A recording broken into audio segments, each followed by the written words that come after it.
Good morning, everyone. Welcome to Scrap Happens Here and Tuesday's tip.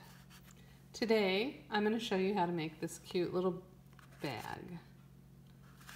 We are going to use it for Halloween treats for my daughter's class. I'm not really big on Halloween, only because my children are grown, so they don't go trick-or-treating and dress up in those adorable costumes anymore. But we are going to make candy bags to give out in her classroom. So I used the Spooky Night designer paper, which is in the new holiday catalog. Lots of different designs, cute designs. I love that polka dot. I chose to use the jack-o'-lantern. Look at the witches' hats and the cats. Very cute designer paper. So I decided to use the jack-o'-lanterns, and so the first thing you're going to need in your designer paper, or even cardstock, is a 6x6 piece of the paper that you choose to use. So you're going to score it at 1 3/8. I've already marked these on my scoring pad for you. 1 3/8.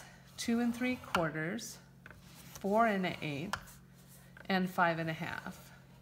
Now this next step is important because I am using designer paper that is not multi-directional. You want your jack-o'-lanterns to be right side up, not upside down. So it's important that you turn it to the right and then score it again at 1 3/8. You can see if you turned it to the left, this is the bottom of your bag and your jack-o'-lanterns are going to be upside down. So be sure to turn it to the right. Next, I'm going to show you how to put it together. I just cut this little rectangle edge out, cut it up to the fold line. And then this is the bottom of your bag. So I'm going to cut each score line up to that first horizontal score line. Oh, I can't make my fingers work this morning. Okay, and you know I'm a little neurotic about things laying neatly, so I'm going to cut my bottom at an angle.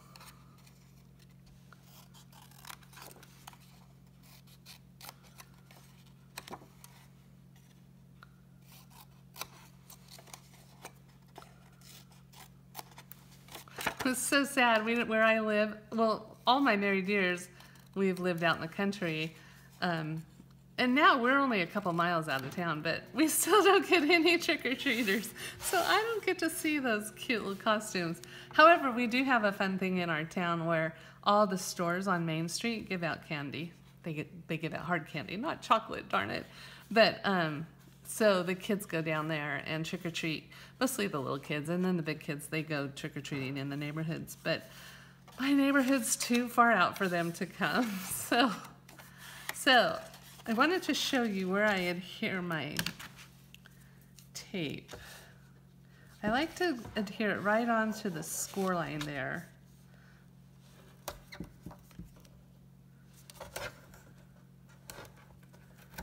Because then it holds it neatly together.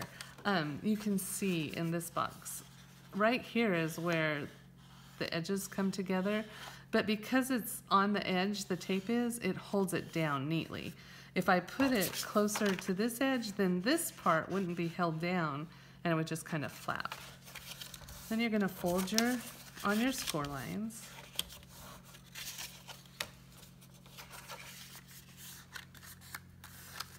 And this is how I like to put it together. I fold it down, I take my tape off, and if you've scored everything correctly, you should just able to bring it right up there and adhere it down, which is exactly what I did. So next you're gonna put your bottom flaps down. And I like to just add a little tape to each one. Well, not the very first one, because that would stick to your candy.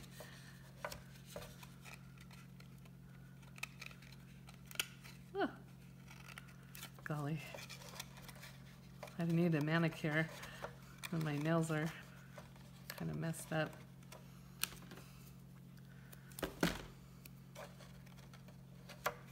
I have been able to get in to get it done.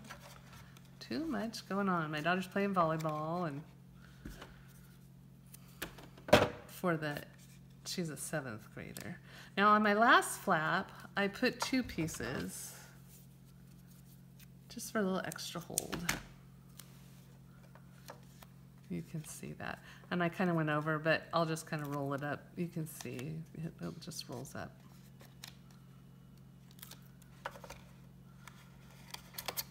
And then it's all put together at the bottom. And then next, you just fold your, kind of stick your fingers in the sides and then fold it in. And then I'm going to use my hole punch and punch a hole here and here. I don't have it right here handy. I forgot to grab it. I'm sorry. But you can see I punched one here and one here, and then I just used my baker's twine. I doubled it up and I put it through the holes and tied a bow. And then I made this little tag using the patterned pumpkins framelits. I used this one. This one would be really cute. Any of them would be really cute. This would be a really fun one just for extra. And then I ran it through my Seaside embossing folder to get the waves. And then on the back of it, she'll write from Kate. I add a little linen thread around the, not the trunk, the stem. Thank you. And just slipped it underneath the baker's twine bow. So super simple, super cute. It'll be fun for any holiday.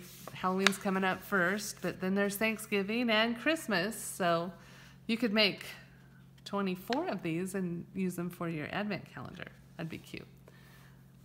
That's all I have for you to do today.